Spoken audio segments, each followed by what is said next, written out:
Well, I originally decided to write the book because when I first started to have intuitive kinds of experiences, I had a hard time finding a resource that sort of fit well with me because I'm a skeptic, I would say, by nature.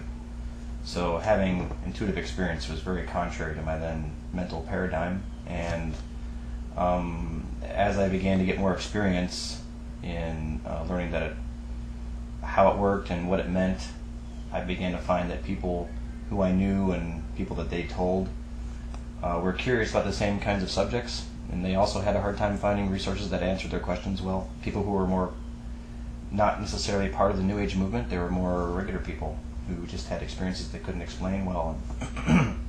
So I began to see a reason to write the book and to sort of try and answer those questions. I actually mostly wanted to answer them for myself and kind of organize my thoughts, and then it became a project that other people wanted to have the information, so I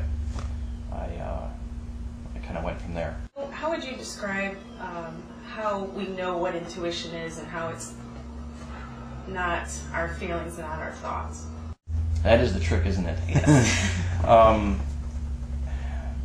Basically, people who are interested in learning about the subject, obviously, most of the time, have had an experience or two that they can't quite explain away easily with the present paradigm that only the physical five senses exist, and anything other than that is impossible, which was where I was sitting 5 or 6 years ago. Okay. Maybe not quite impossible, but I wasn't exactly buying into it. I thought it must have been something else. It must have been a coincidence or some accident or just a good guess. How would you define what led you to it? Tell us a little bit, like what kind of field of work were you in when you first were interested? I finally got to the point where I couldn't refute it.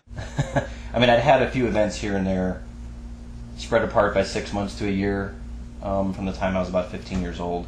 Nothing to really nail me down as being an intuitive, or I didn't think it was anything all that special. I thought it was a little weird mostly, and a little bit scary. But when I got into the field of psychophysiology, or actually biofeedback therapist is what my title is, it's a field of psychology in which you deal with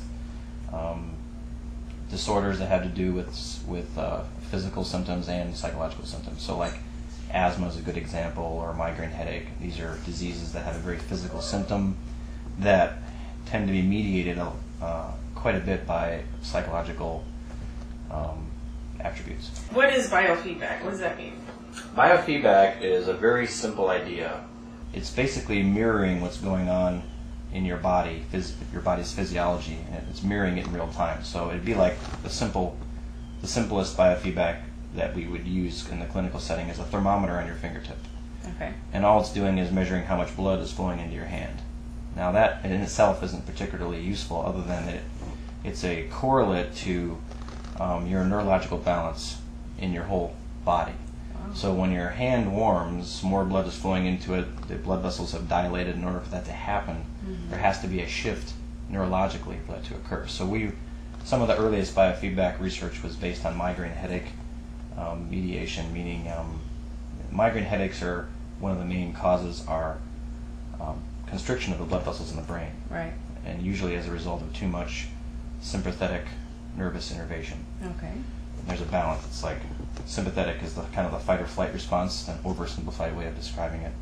And the parasympathetic is kind of relaxed functioning. And turns out if you were to pull back the amount of sympathetic innervation, the blood vessels dilate on their own, which prevents migraine.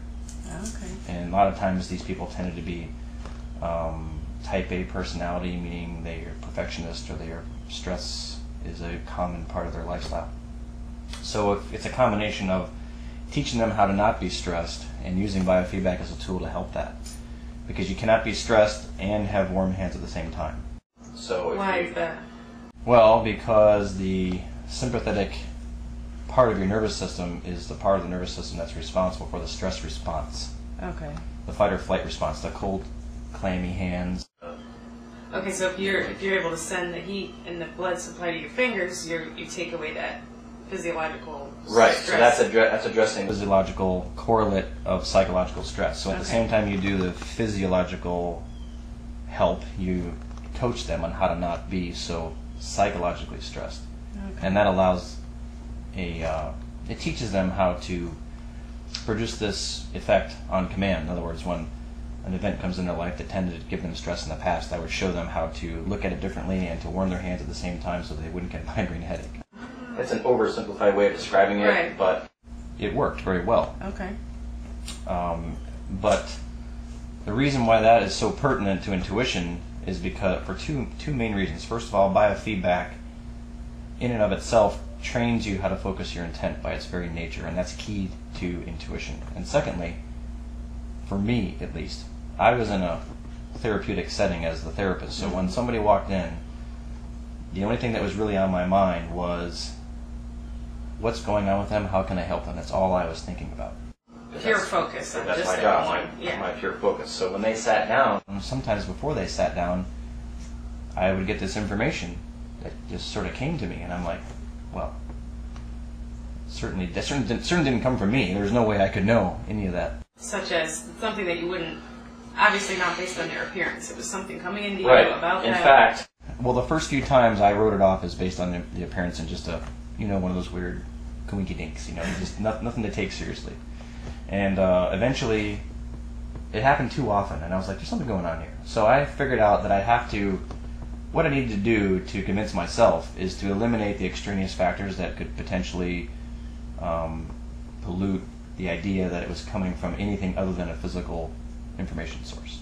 Okay. So what I would do was, fully expecting, by the way, that it would disprove the idea that it was some magical intuitive thing.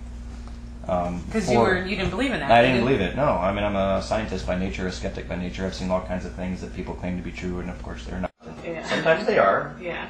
But I wasn't going to just say, oh yeah, I'm part of that, and just jump in. I wanted to know for myself, because many of the people who I had met who claimed to be a psychic practitioner just didn't seem to have a lot of credibility. Right. And that bothered me. They seem a little wacky.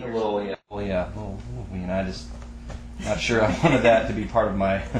It didn't really fit my personality, right. So it was an uphill battle for me to buy into not biofeedback, of course, but the idea that intuition was real. And didn't really fit my personality, so I went about the task of trying to disprove it, but I was keeping an open mind because I wanted to know for sure, because if it was something real, it's something that had already been quite useful in my practice. I mean, I was having a very high success rate with patients that you tend to have very low success rates with. Wow. Chronic disease people that have been having the same symptoms for 5, 10, 15 years. Seen everybody. And how long would it take for your treatment to, where it started turning around the condition? Well, usually there would be some improvement after about 5 or 6 weeks, but it would be it's only a 1 hour per week, and sometimes I saw people twice a week for an hour. Yeah. So that's not a lot. I mean, 6 weeks, and people have been suffering for 10 years, and every specialist. And, Yes, it's true, but